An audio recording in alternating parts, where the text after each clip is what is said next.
This here site we're at here was, we do bale grazing. So people that don't understand what bale grazing is, I'll set out a week's supply of hay. I'll put out high quality hay and poor quality hay. The object is to get carbon back on the ground. So the cattle will eat the higher quality hay, and the poorer hay, there'll be tremendous amount of residue left. People said it's waste. No, it's carbon. I'm building the soil. So we have to start thinking what's under the ground. We got to get that soil biology back in balance. And so this study, we the Streeter Experiment Station, they're doing I think it's 4 sites or 5 sites throughout the other side of the river and on this side. And where we're standing here, this was bale grazed 2 years ago. And is there a drought? Here there's not, and right there is. That's a check.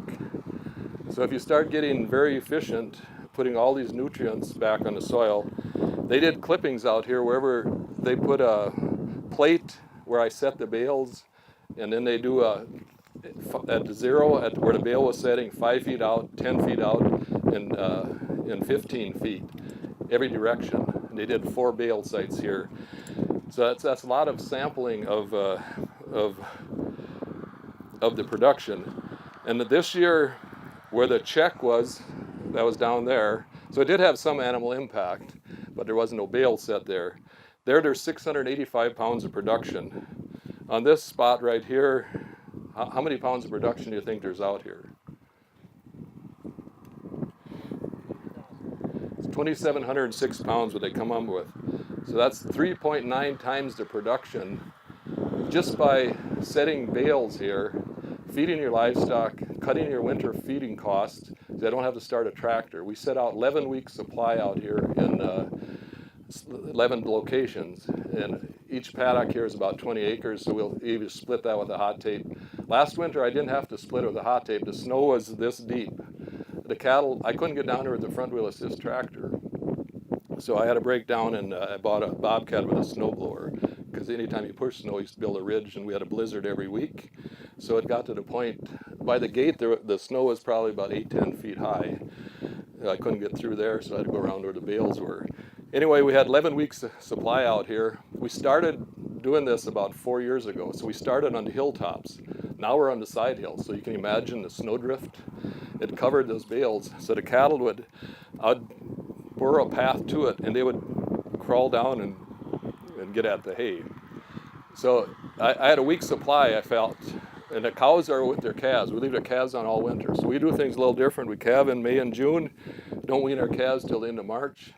And then we'll trail the cows home, lock the calves up for about 3 days. The cows go out, generally out grazing by then, and then we bale graze with the calves. And so anyway, last winter, like I say, with that amount of snow, it was quite a challenge. But again, the reason I started doing this, I wanted to compare if we could heal the land with leaving the grass that was out here and or comparing it to where we're growing cover crops. So we had some of this other real poor land that we seeded back to grass, but we did a cover crop mix. Some we did up to 5 years in a row, again to build the soil, get our soil biology back in balance, and we're seeing tremendous results. So once you start relying on building your soils, again we degraded this soil. It was tilled to death. It's probably down to about 1%, 1.5% organic matter. Well, it probably started out, it probably was 8% way back when. So we destroy our land, so we got to start building it back. And this is one way of doing it very quickly. And again, look at the production. So even on a wet year, like last year, the production here was, on the check was 3,588 pounds. And where we bale grazed, it was 5,800 pounds. So it still was 1.6 times. But if you compare from one year to the next, like say the check was 3,500 pounds last year, and this year it's 685. So that's about 1/5 the production. Of course it's a drought. But where we bale grazed, it was 5,800 pounds last year, and this year we got 2,700 pounds, so it's about half the production. So that's not a drought. We're still we'll survive. So again, you start using the principles of building the soils. I mean, everything gets so much more resilient. So right across the fence, we grazed that about 3 weeks ago. There's 115 head on there for about 2 days. And you can see, even though as dry as it was, we've had about 5 inches of rain and snow since January. And we've been very hot and windy. So, and now in July, we've had about 1 inch of rain.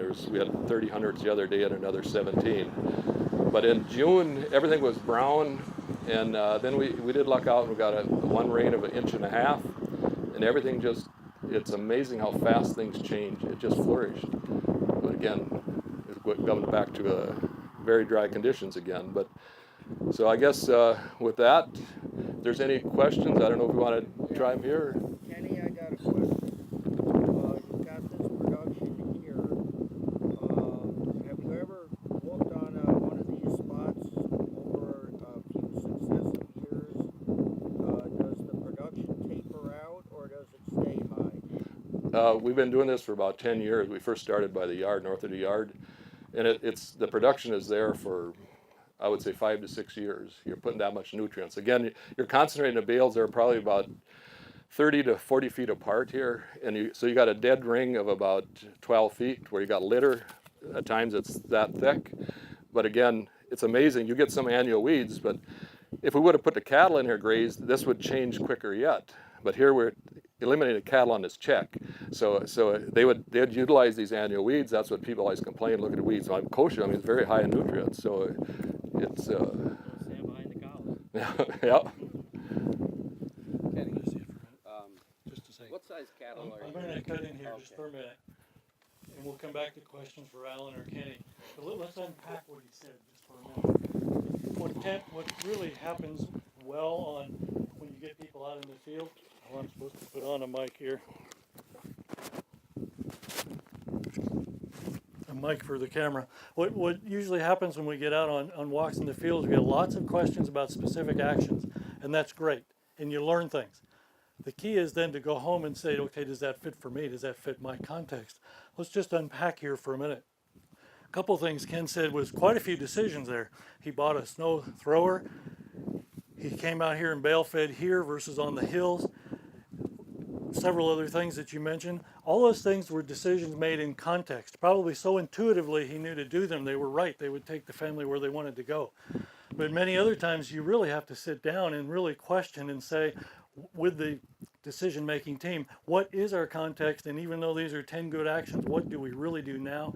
And what do we do first? If we just nilly-willy go off and do them all, we may not be successful long-term, especially financially. The other thing, the fact that he's bringing in and doing this bale grazing, what tool is he increasing?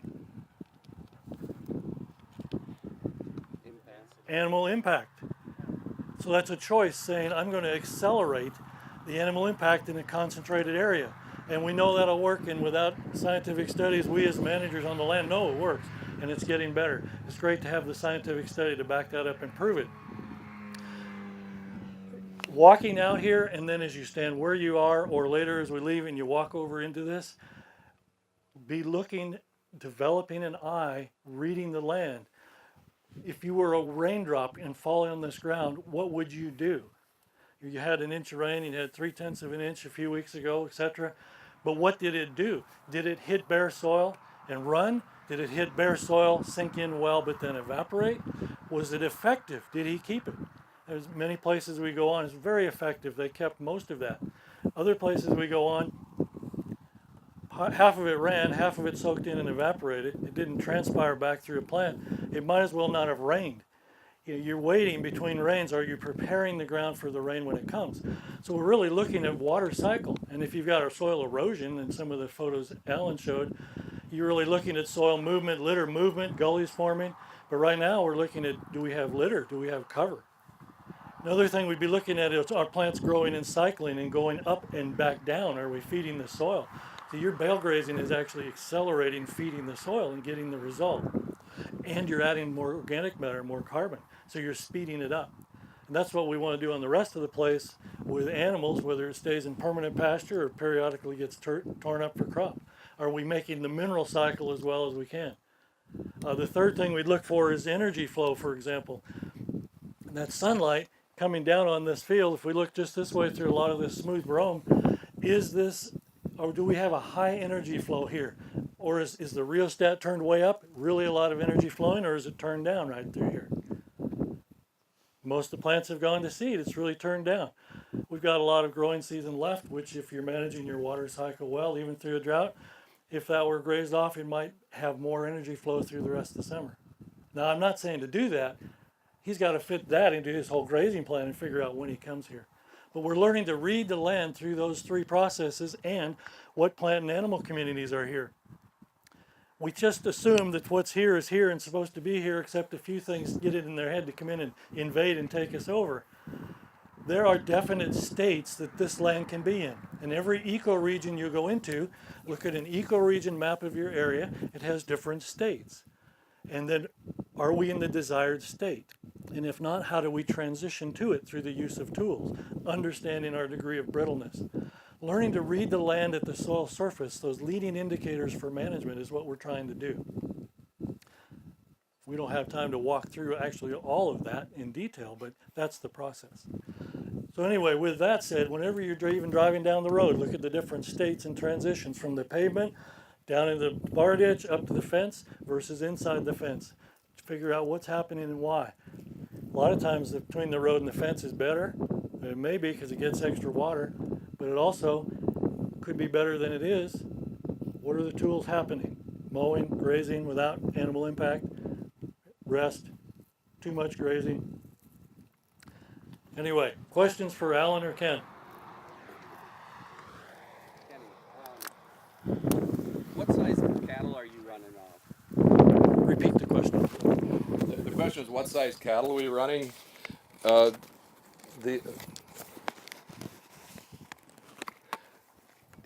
Down here, the custom cows are down here. Roger, they're probably about 1,300 pounds. Okay, but My herd I'm running, they're about 11. We switched to those smaller framed animals. okay. And what body condition score are they at when you go into winter? When you're pretty much The body condition score is usually around 5 to 6, I'm guessing. right. And lactating cows all the way into winter. Yes, we like I say, we leave the calves on the cows. Say you can't do that up here in the cold climate, and it works out great. I had to change because if I'm working full time for the soil district, I didn't want to feed cows in the dark. So you set this out in October. It's nice out. You can set your bales out once a week. You open a fence and move the cattle, and it's. Hang on, I'd like to ask you a question. Oh. All right, so what I'm hearing is you got your grazing plan, whatever that is, and really this is your way of feeding the hay. Correct. So why do you call it bale grazing? That's a term that they come up with. Now, Yeah. Because, oh God, is this another grazing system? Alan, at least ask the question. Well, you can hear my questions, can you? No. Oh. The question is, why do we call this bale grazing? I don't know where that term came from. It's deeper than that. Give him the mic for the question. All right, I was saying what I'm hearing here is you've got your grazing plan, all right? That's okay. I'll just. Okay, you've got your grazing plan, and what I'm hearing is this is your way of putting your hay out to supplement those cattle. Then why do you call it bale grazing? You're just causing confusion, because is this another grazing system? Really, you've got your planned grazing, and this is how you put your feed out. All right, so, and my question after that then to you is, how did you do it before? Before, the cattle were usually brought to the yard years back. You fed them there, but what did you do? You had to haul the manure out, cost you money, haul it out in the field, which was good, but you never brought the urine along. Here, you're getting everything out here in the land, keeping them away from your yards. Again, you got a calve with Mother Nature. You couldn't. We used to calve in February and March. Well, there's no way you could come out here then. So, and another thing, generally we'll start bale grazing whenever the need, when we run out of grass or the snow gets too deep that they can't graze. We'll have stockpile grass. We plan for that. Like say we graze one paddock early, we'll stockpile that grass for winter grazing. And so when we run out of that, on a 2 or 3 years ago, we were grazing out here till the middle of January. Well, this year by the 1st of December, there was snow this deep. Well, you've got to plan ahead. You can't just say I'm going to go, as we say, the bale grazing. You've got to plan ahead. Okay, so you're hearing it. You've got to plan that grazing, and you know where your main drifts are, your main snow areas, your prevailing winds are. All that comes into your grazing plan, and this is how you're going to put your feed out. And that's a tremendous improvement from taking the cattle to the concentrated feed. Anytime anything in excess becomes a pollutant, dung and urine, one of the most incredible nutrients possible. The moment you're feeding the cattle in a feedlot, in a concentrated area, the dung and urine's in excess, it's now a pollutant.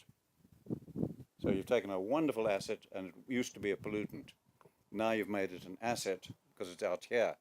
Now, so my next question to you is, that's a great advance. That's what I love. What you're doing is challenging, changing, getting better and better towards you want. So my next question is, okay, what are you going to do to improve this now from what you've learned and told us today?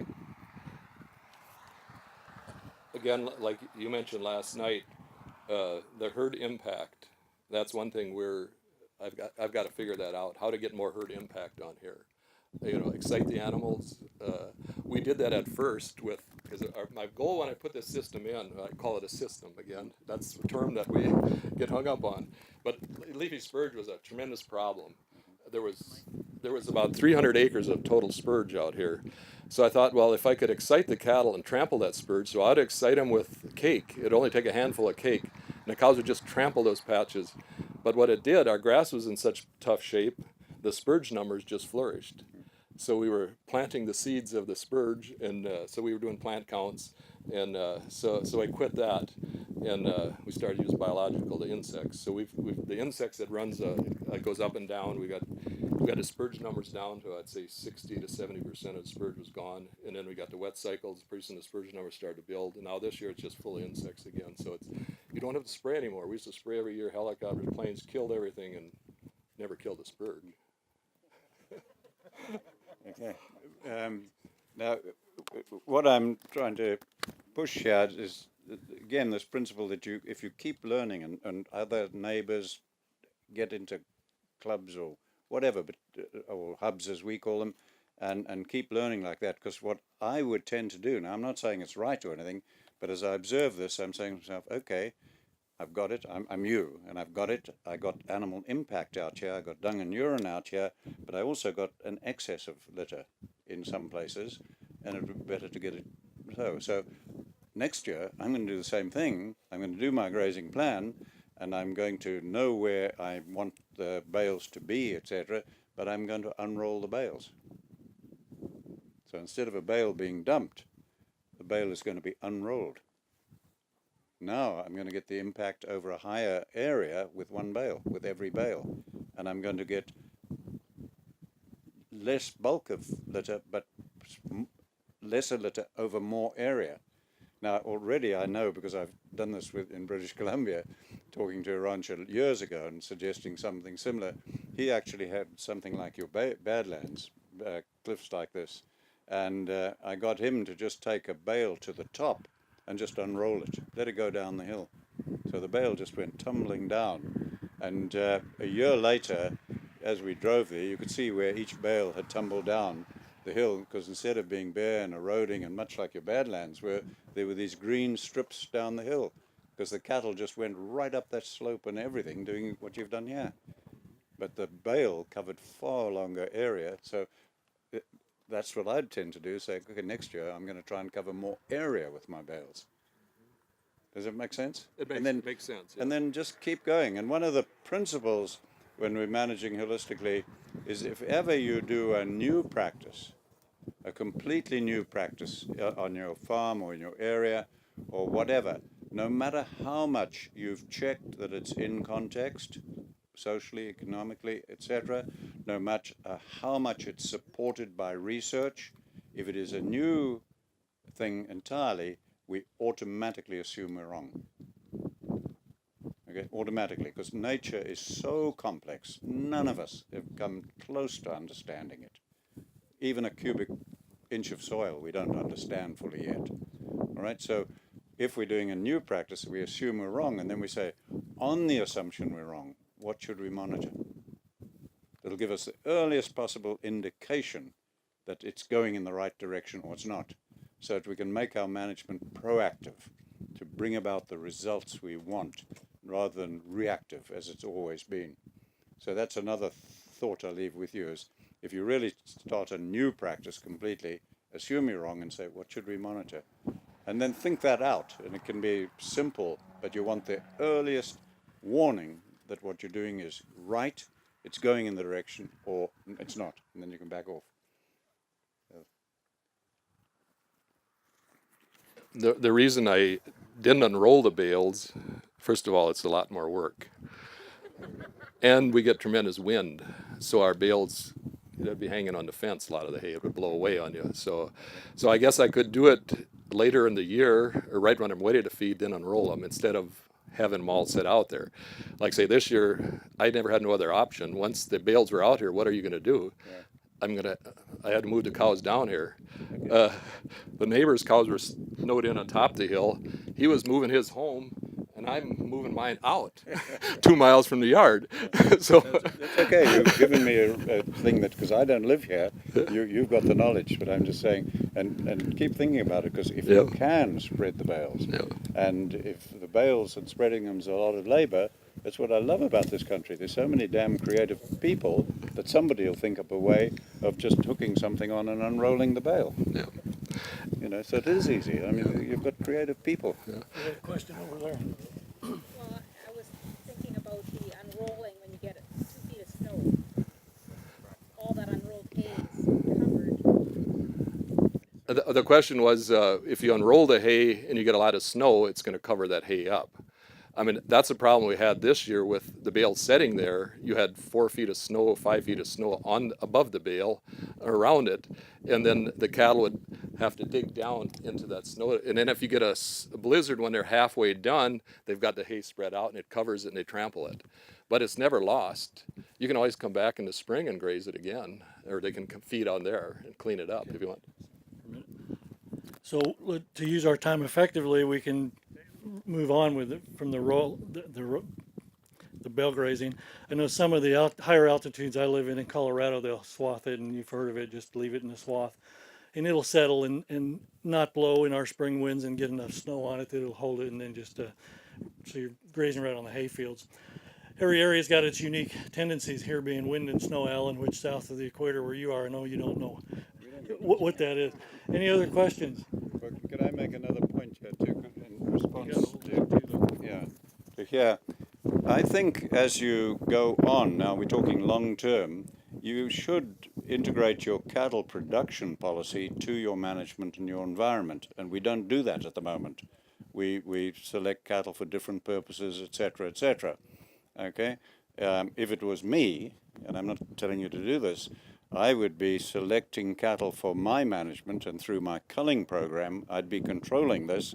And let me tell you why. I spoke to a person, I didn't see it myself, but I spoke to a very reliable person. There was a ranch on an island off the Aleutian chain, and they put cattle on it 100 years ago. The ranch went broke. Do you think they took the cattle off the island or abandoned the ranch? They abandoned the ranch. The cattle were left. The person I talked to visited that island. Those cattle have been wild. Nobody has bred them for looks or horns or shape or anything. They've bred themselves, all right? They've been nearly 100 years. Nobody has put hay out for them. Nobody's put feed out for them. He said they were some of the healthiest, best conditioned cattle he'd ever seen. And funnily enough, he said, all the cows seem to have scooped faces from scooping in the snow. Start breeding for what the management you want. At the moment, and years ago I was saying this, we're breeding for a future environment that's not going to exist. You should be breeding your camels now, I'd say, tell them, or crossing your Herefords with camels now. No, you won't do it here, but that you get the picture. So I would be integrating my cattle production policy long term with this management. Got questions up in here, I think.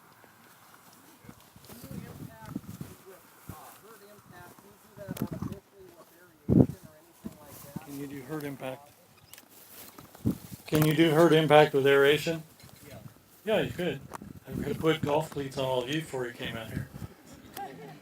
It costs money. Everything costs money, and you got to run it through your financial plan. Literally, what is the best thing to be spending every dollar on? Where should I spend it first? So if you run through that test, it might help say, yeah, technology of some kind would work today versus some herd impact. Nothing's right or wrong. It's in your context what fits right now. Other questions? I'd like to ask Mr. Savory, okay, you see this kind of impact on the production with the bale. How long would it take you to do it with animals, do you think? So the question for Alan was, if you see this kind of impact when you're doing bale grazing, how long would it take in other areas? Just through animal usage. It'd be good if you could talk about some of the places where it's had real positive impact. It's the other side of the world, totally different climate and everything, and a harsher environment. But last night, if you were there, I showed you the pictures of the ranch that I live on in Africa. I used to own it, and then I donated it for the use of the people. But and I showed trees, bare ground, and going to grass. It's exactly the same principle as he's doing here. Exactly the same. We just didn't have the bales, we don't have the hay, we didn't feed the hay. We have lions. And because lions are major predators, and we've got a higher density, I'm told, of lions than even the national park has, all right, and we don't kill the lions, we bring our cattle in at night into a predator-friendly enclosure. We can defend the cattle, and so we don't have to kill the lions.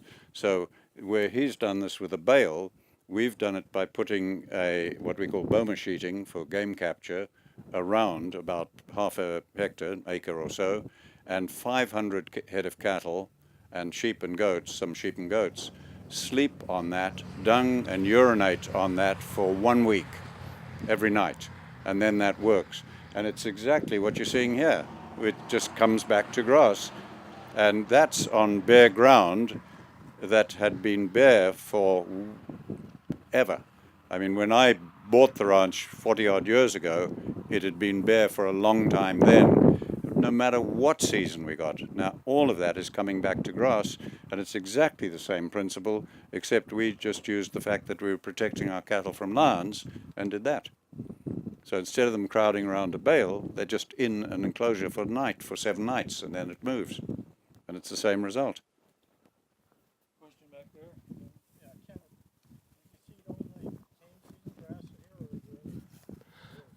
The question was this tame grass seeding? Yeah, this was seeded in, I think, 1966. I had to argue with my dad to seed this back to grass.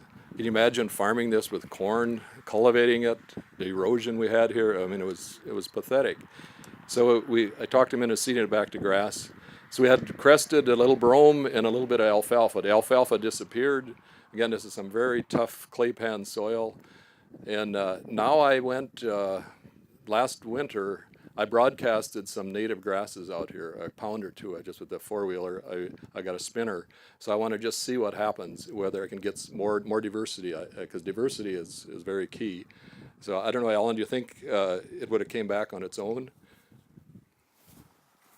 I don't know if I'm fully understanding it, but yes, you want more and more diversity, and it will come. The biggest single factor that will give you ever-increasing diversity on there is what?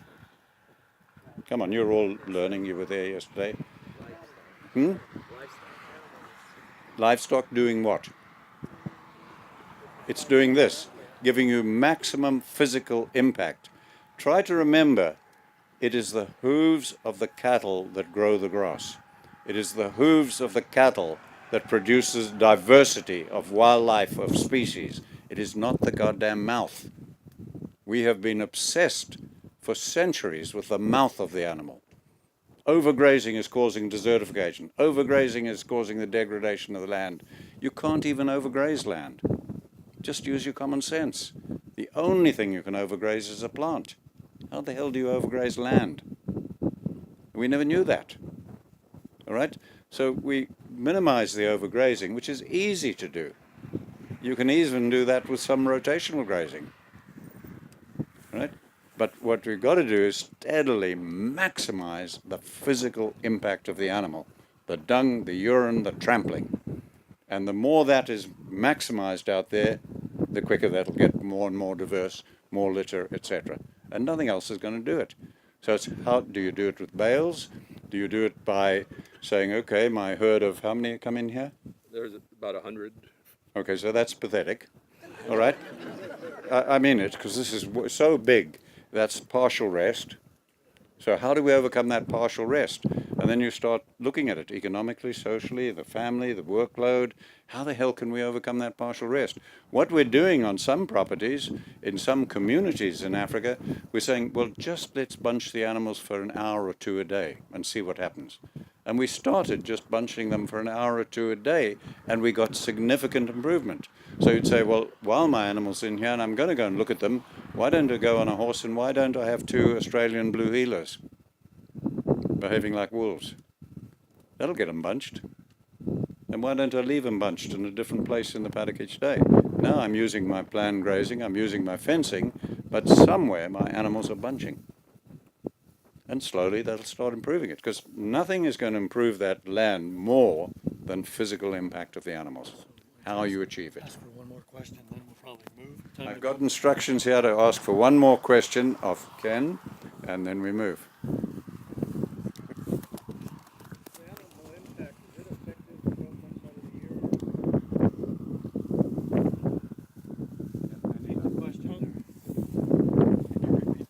Is animal impact going to be used any time of the year, 12 months of the year?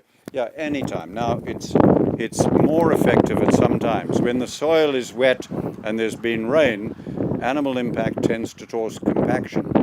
So you'll get bad compaction. Now, compaction's not a bad thing, as long as roots are breaking the compaction up.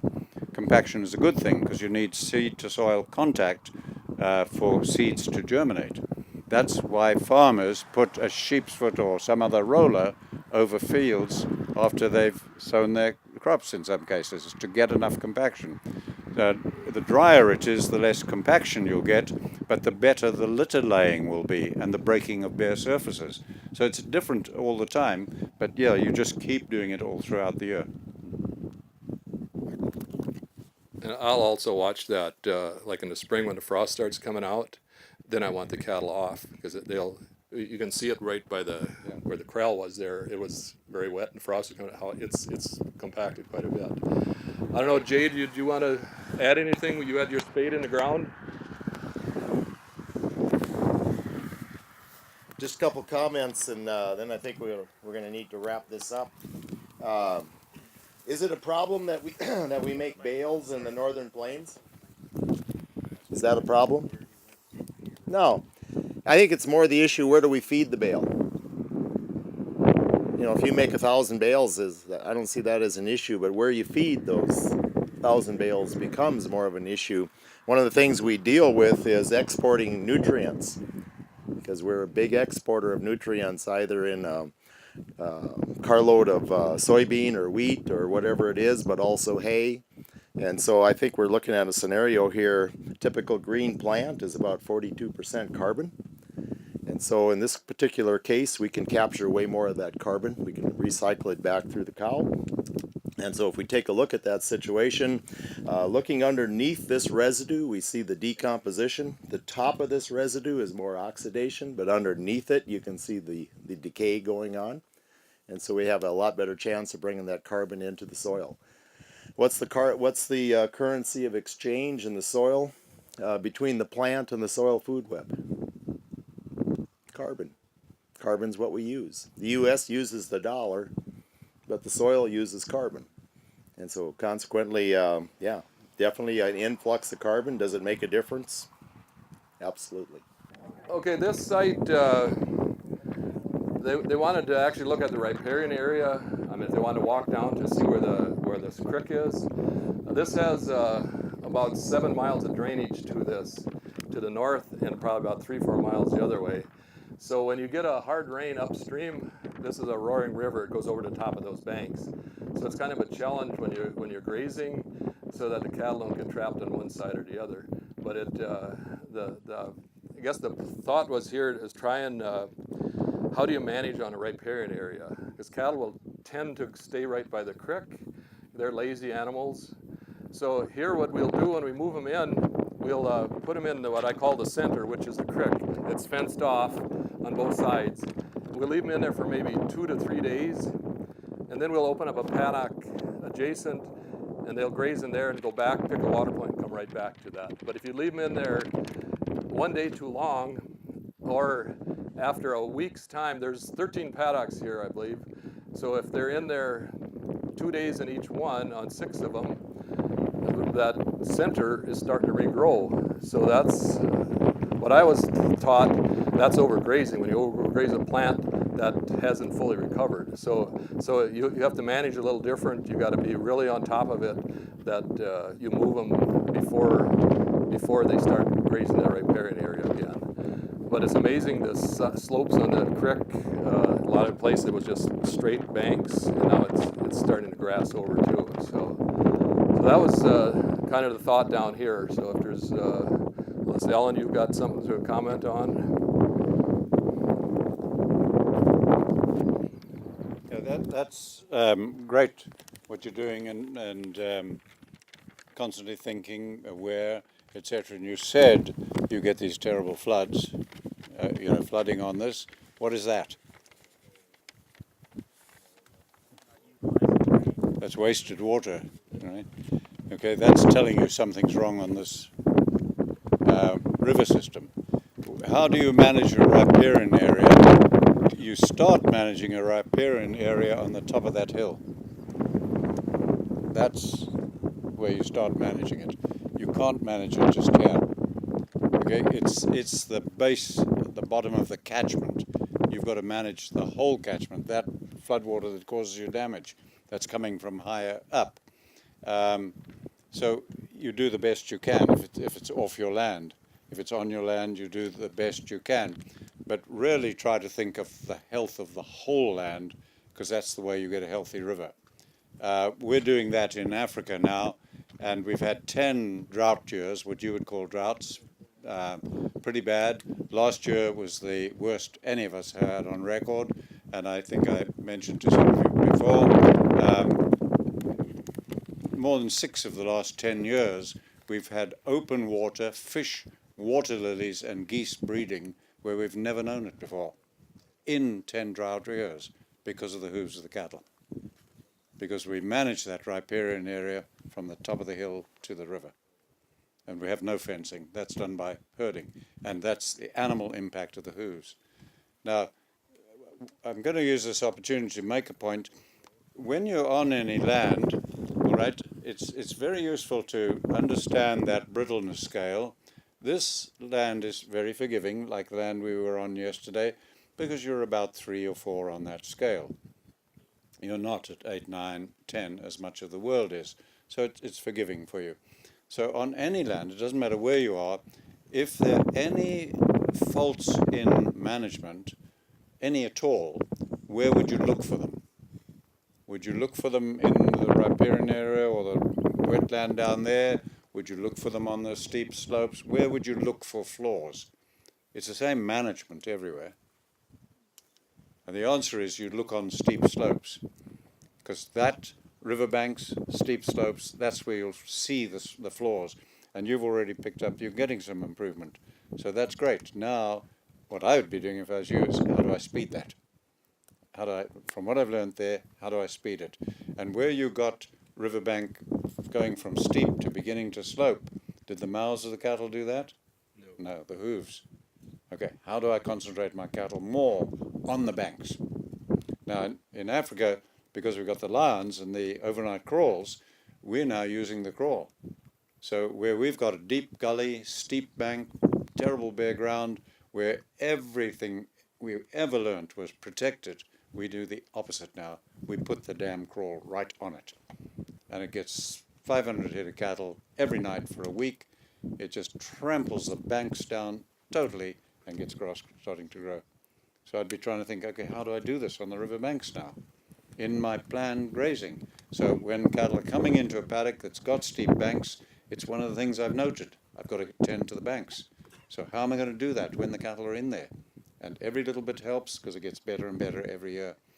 And you really see some of the faults in this area, not on just this ranch, in this area. If you look at the Badland Hills, if we look at that furthest hill over there, it's a pity we're out of sight of that one. Well, there's one there. If we look at that slope, why is it eroding like anything? Why isn't that vegetation? Look at that slope. Why on earth is that eroding? In this climate, that shouldn't be eroding. That should all be vegetation. Do you see the slope? Do you see the erosion on it? Why? No, it's soil. Eroding like anything. No, it's because it's rested. It's too steep. The cattle aren't going up there. Now, how could you get your cattle up there? That's the sort of thing you've got to start thinking. Do you see it? The steep slope is showing you the flaws in the area, what you need to be doing. So where we can't spot it easily on the rest of the land, if it's the same management, you need to be looking for that. So we said it earlier, and you've spotted it, you're using the bales to try and increase the impact. That'll improve all the land, the more you can do it. But the same thinking applies there. That wouldn't have been steep eroding soil like that millions of years ago. Why? Because you've only got 10 large mammals. In America now, you used to have 40 more large mammals. Yeah, right in this country. They're gone. When you had those 40 more large mammals, I'll bet that wasn't a steep eroding slope. Now, I didn't understand how that works until I happened to be fly fishing on a river in Alaska once when a herd of 50,000 caribou came by. And my God, I watched what they did. Branches 4 or 5 inches across, they just crushed them with their hooves, just crushed them. And we had a steep slope on the river where I was fishing, a steep slope like that, bare and eroding. Caribou didn't want to go up that. With 25,000 coming and then more coming behind them, they just got pushed up that slope. That whole damn slope was trampled because of the herd size. Did you look at the TED Talk? Did you see that flock of sheep in the TED Talk? That was 25,000 in one herd. And they got a 50% improvement measured in the health of that land first year. So keep remembering it, animal impact, and looking for steep slopes, things like that you can learn from. We've got lovely examples right here. Don't put the bale of hail right on that slope. After that, I guess I had something to add too. I had some too. So, get all these microphones here the way they're supposed to be. So hear what Alan's saying. He's not saying go put your animals on that slope. He's saying look at that slope and it can help tell you what's happening here that may not show up quite as much where we're standing. But if you look down right where we are, we've got good litter cover. We've still got some partial rest going on. What water infiltration rate do we have? Did we stand here on this hill in the middle of the last rain instead of getting the pickup and watch and see is that water soaking in or sheeting off? And it sure would stand out more on that hill over there than it does here. You're going to run it through your context to say, where do I put my first effort on the place? And maybe that thing there is giving me soil I'm going to catch down here. But I'm going to catch it here and not give the water or soil to the neighbor. Just keep the concepts in mind that Alan's trying to talk about here. One thing I'd like to add on that, I mean, that is a bentonite. So any water hits it, it just automatically seals it, and it's just a slime. So I in my mind, I can't see how I possibly can get vegetation to get established. It's got vegetation on slopes. It hasn't got them on all the slopes. You've got your evidence right there. Okay. Keep moving. If I run my cows over the edge there, I think they would probably die. It's a cutback behind the yard. They commit suicide every so often. They go over the edge. Yeah. Now we've got big sodium patches in Africa, and all my life we were told it's sodium patch, plants can't grow on it. We just put damn cattle on it in concentration, and plants started growing. It was just overrested land. We didn't know it. We were blaming sodium. Roger, I think he's still here. So I'm going to start running your cows over the cliff, if that's all right.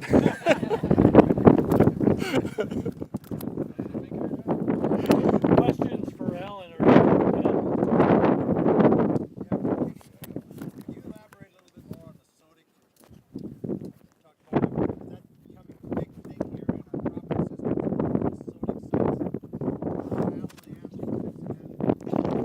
Is this the soils becoming more and more salinated and so on?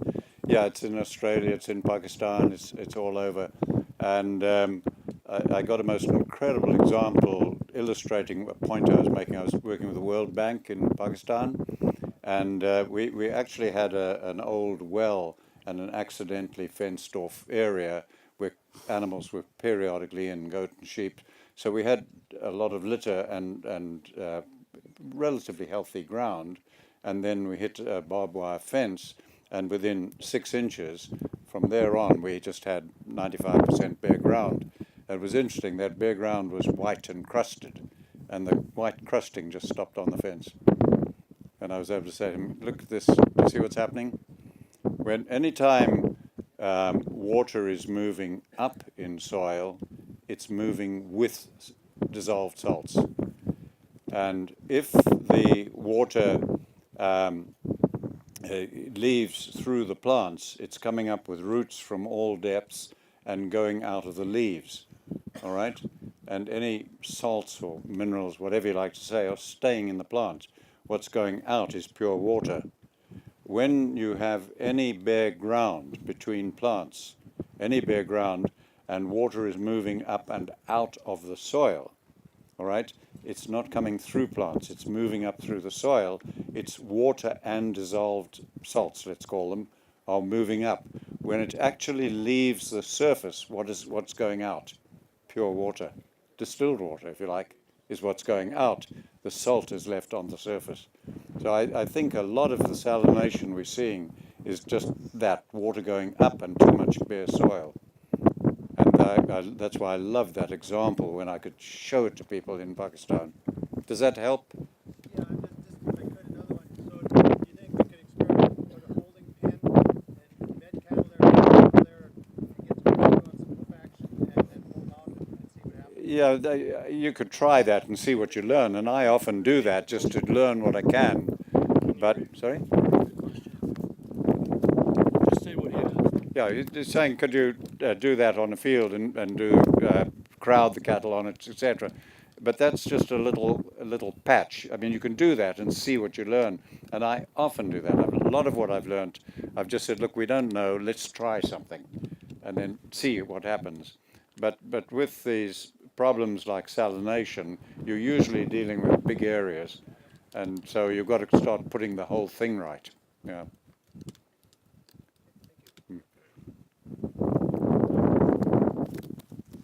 How does the amount of large food mammals that cause the infections you wanted to happen, how does that number of animals compared in the past, in history, pre-European colonization of America, North America, to today's cattle herds, sheep, goats? What we have in animals today, let's just think that out for ourselves. All herding herbivores, grazing, herding animals, okay, the ones that herd, that get into herds, are non-self-regulating populations. They cannot regulate their own numbers. We've got grazing animals that regulate their own numbers. We don't know how they do it, but they do not overpopulate. Their population stays low. We can hunt them as much as we like. You can have predators on them as much as you like. Their numbers stay about the same. They don't herd. Dike, Oribi, Sembach, things like that. When we get these herding large animals, the only thing that limits their numbers is accident, disease, all right? Accident, disease, or predation. Even starvation doesn't limit their numbers usually, because when they get close to starvation, predators get them, or disease gets them, or accident gets them. And you can go back to Leopold. He laid all this out for us so clearly. So when you had those many more, there used to be, what was it, 3 species of bison here. You had those 40 more large mammals here. All those grazing animals were not self-regulating populations. So you had, there's no way you could do anything but have millions of them. No way. Now, we've only recorded the remnants. Earliest pioneers in these days recorded remnants.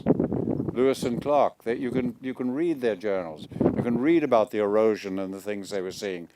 That was a remnant. The pronghorns, the deer, the elk, the bison that were left of what had been once before. Same in Africa, etc.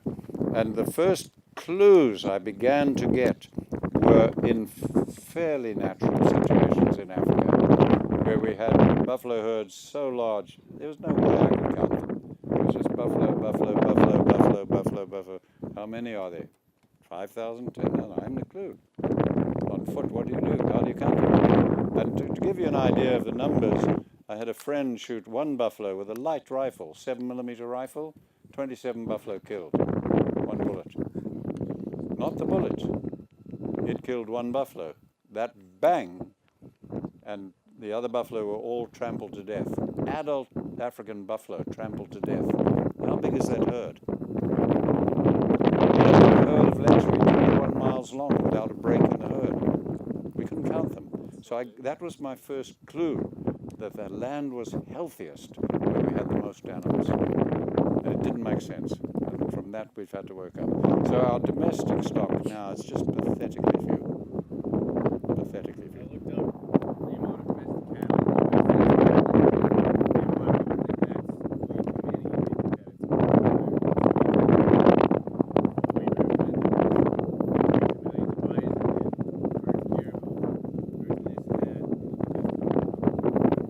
Well, if there are 100 million here, and I don't know how many in feedlots, but they end up in feedlots. But I can only say that I've seen ranches all over the United States, and particularly the big ranches in the drier areas, the more brittle environments. And I haven't been on a single ranch that, if we just managed it holistically, shouldn't within 10 to 15 years be running at least 3, 4, 5 times as many animals. So what we've got is pathetic. Time for one more question before we wrap this site up and go to the next site. One more question. So you talked about having saline soils and kind of what causes that. What do you recommend for reclaiming those saline soils? You have salts on the top because of bare ground and that, the water evaporating and leaving the salt not going through a plant. What do you do to reclaim that? Okay, now why don't you answer him? What's the answer to that? So you've got a lot of bare soil at the top. You've got salts moving up. Repeat the question. Okay, what do you do? You've got a lot of salts moving up. You've got bare ground. What do you do to reclaim that? Okay, so what's the answer? Come on, let's learn together. You know the answer. You all know it. No?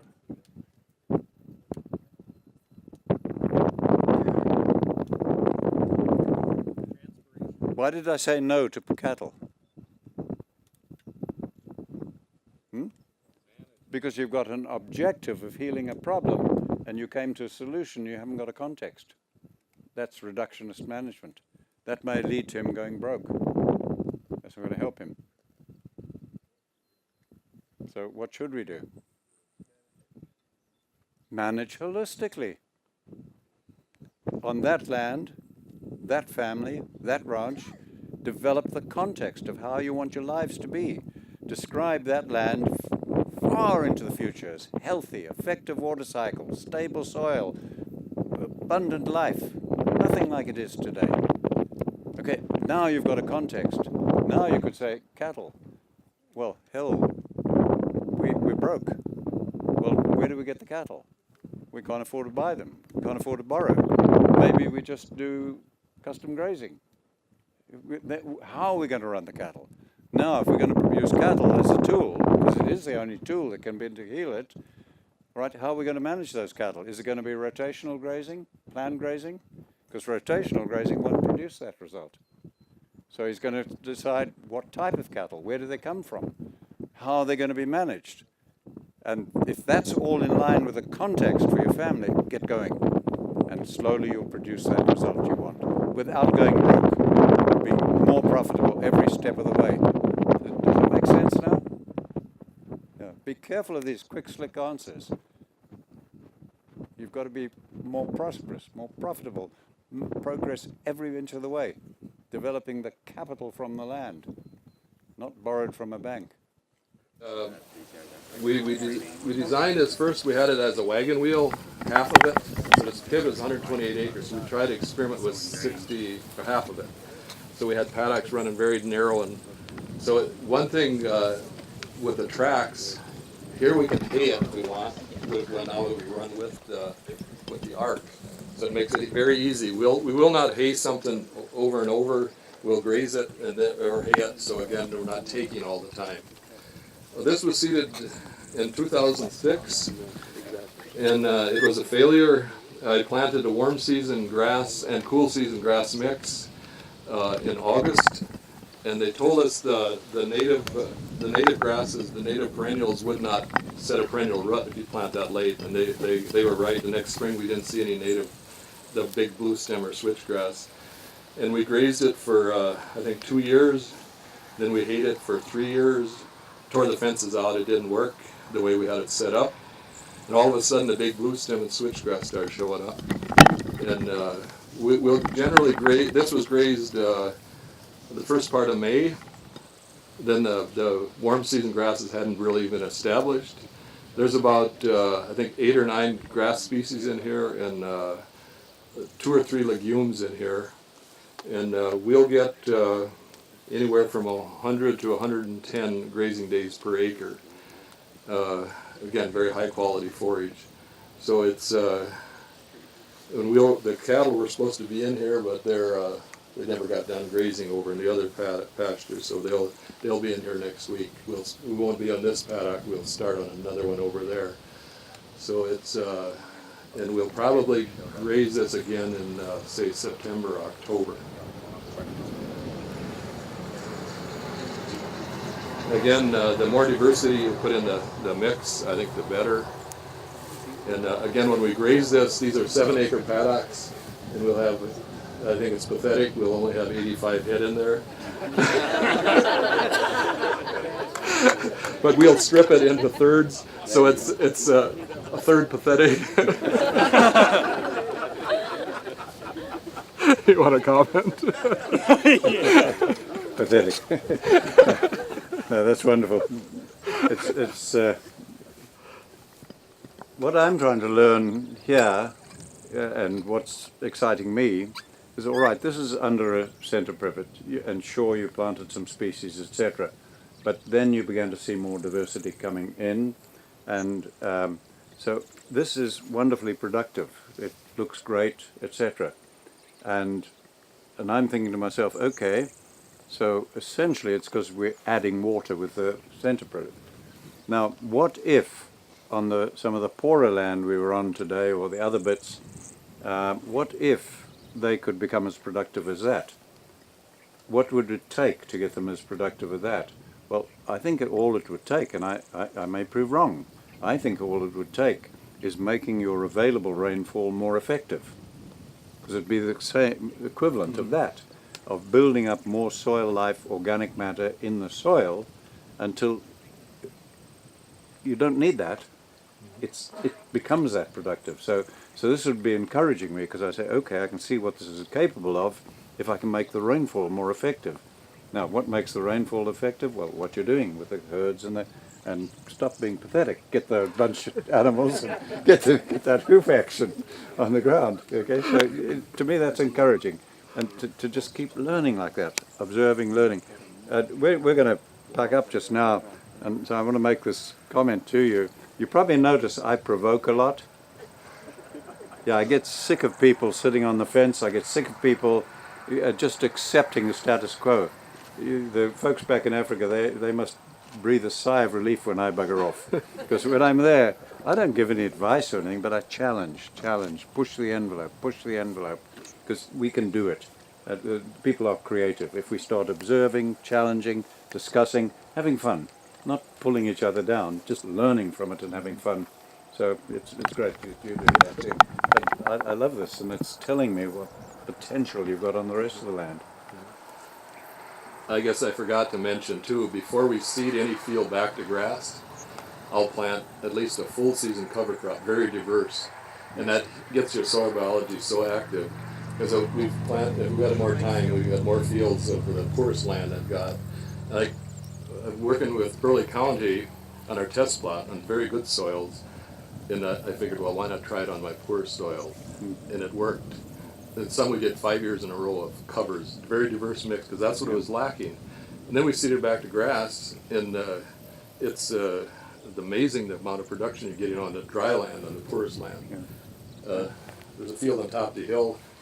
I put that in the plot, so it gets rested for 2 years, and then we graze it. And this year they allowed me to hay it, so I hayed a third, I grazed a third, and I left a third. We're getting over 4 bales an acre. So it's amazing how resilient you can get it by getting the soil very active. You must have got more rain here. Yeah, that's right. Yeah, we had, like say we had about 5 inches of moisture since January 1. I keep track for the weather modification. So Kenny, did you run water on this at all this year with your irrigation system? yeah, we started watering about the 20th of May. Okay.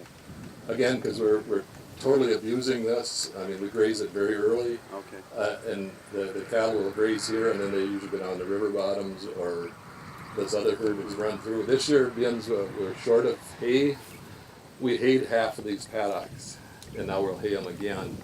And next year we'll definitely graze them. So we don't like to take hay off. You're exporting nutrients. So How much water did you put on? oh, I lost count, but we put on a 1/2 inch at a time because that's all these soils can take. Them side hills, you get them stuck. The clay pan, the soils vary so much in here. This is the only good soil I've got in the farm is this valley through here. It's some loam. The rest is all clay pan, pure sand, bentonite, gumbo. So we probably ran this one probably 6-7 times already. Okay. It's all aggregates all over. And how the soil has changed. Like say before this was, my rotation here was when it was cropping, it would be into corn for silage for 5 years straight, and the other half would be alfalfa for 4 to 5 years, and we just flip-flopped. That was my rotation. And I thought I was really getting tremendous production, but we would also feed on here in the winter. We'd store our feed, but we'd start building the soil that way, cutting our cost. But that was no rotation. I could see we were putting in more inputs. So then we started changing the rotation, put in field peas or put it into wheat, and then plant. That gave you an opportunity to plant your cover crop, that diverse mixture. And again, like I say, when we seeded it, if I would have known when I first started here, this would have had a cover crop first, and it would have made a tremendous difference. But it's amazing how we're building the soil. It's changed tremendously. I haven't done any tests on this, what the organic matter is, but I know it's heading upward. Anything else, Jay? Well, I don't know if anybody's hungry. Are there any questions? Ken, there was a question 1 or 2 sites back that didn't get answered, and the question was, at the Bale Grazing site, how do you water the cattle during the winter? Okay, how I water the cattle there At the Bale Grazing. at the Bale Grazing site. To save time there, we could have drove over top of the hill. And we've got a thermal sink, a winter water tank about a 1/2 mile in, and we got a portable shelter. I'm still concerned we get a blizzard. What happens to cattle when you get a blizzard? They keep going, take off. And But what I'll do if I see keep track of the weather. If there's a storm coming, I'll just go down there and put some hay by the center or by the shelter, and then they'll stay. But otherwise, they'll take off. So it's always a concern. But again, you've always got to plan ahead. You got to plan for that. So one thing good about this winter with all the snow, it created tremendous insulation around your thermal sink. It got down to 20, 30 below, and that never did freeze. Where other years, if it got, because it wasn't totally insulated, it got down to say 0 to 10 below, the thermal sink would be froze every morning. You'd have to go down there and chop the ice off so they could drink. But if the snow is right and you got wet snow, they would very seldom even go for water. They eat snow. Like I say, they're lazy animals. They don't want to walk too far either. But they can adapt to that. And the way how I found that out, when I used to have them down in the river bottoms, the river would freeze over, and what would happen, it would back in, and then it would freeze, and then it would back out, so then the ice would crack there, and I thought they needed water, so I went with the loader and drove on the ice, broke it. They looked at the water and walked away. They didn't need water. They were eating snow. So it's amazing animals will adapt. But again, when we're leaving the calves on the cow, a lactating cow, she needs water to produce milk. So I'm really concerned about. I keep the water open. Then there's another question right here. Go ahead. I'm just curious, did you chemically burn this down before you see the cover crop on it? Like I said, this one I didn't plant a cover crop. The question was, did I burn this down to plant a cover crop? This was before I knew anything about cover crops. I didn't learn it from Jay till the next year. The field right across that's watering right now, that was alfalfa last year. And when we took it out, we hayed it, we sprayed it and hayed it, and planted a cover crop. And then I grazed it in October, November. And then this year we planted it to wheat, and I leased that out so that I get a share on it. Anyway, he planted it to wheat, and he hayed it because he was short of hay. And I got a cover crop planted, and it is coming up already. So it's a diverse mix of warm and cool season. There's about, I would say, 12 to 15 different species in there. So my plan is to graze that probably in November. You should have production tremendous there. And again, with no fertility. Another question right here, Ken. Yep. I think it's in relation to the economics on the pivot compared to the economics on the Well, the economics on this, like I said, we get anywhere from 100 to 110 grazing days per acre. On our natives, we were getting from, I'd say 40 to up to 60. So it's about half. But the cost is pumping the water. But this has never had any fertility. We quit fertilizing. You don't need it. There's enough legumes in there fixing in, and then again with the dung and urine, it's not necessary. They told us you can't do this on a pivot. There's no way you can come out. Well, just figure it a pound a gain. If you can get in 110 grazing days in a cattle should gain easily 2.5 pounds on this type of forage, you would say. What's that worth? So it's say even a buck a pound, that's $250 times 110 grazing days. Or how many animals you can run here. We can roughly almost run one animal unit for the whole season on here. So per acre, I mean, one animal per acre. Pretty close. When corn was $7 a bushel, and I was seeding the other half of the pivot, guys come up to me and said, "Well, you're totally crazy." I said, "I'm not crazy now. I was crazy then." I said, "I'd make too much money." What do you need that money for?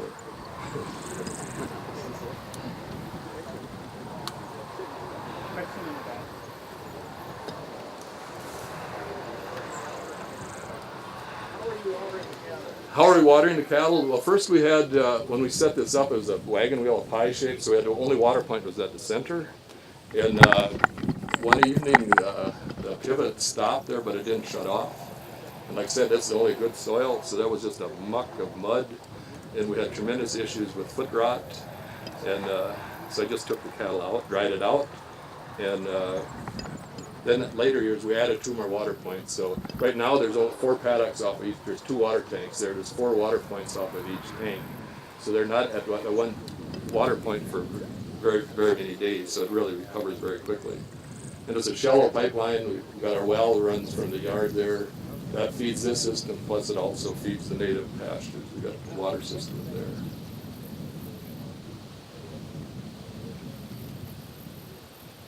And then I also designed it, if my well goes down, I've got a pipeline I can tie into my irrigation and pump water the opposite direction if I have to. Again, you got to plan ahead.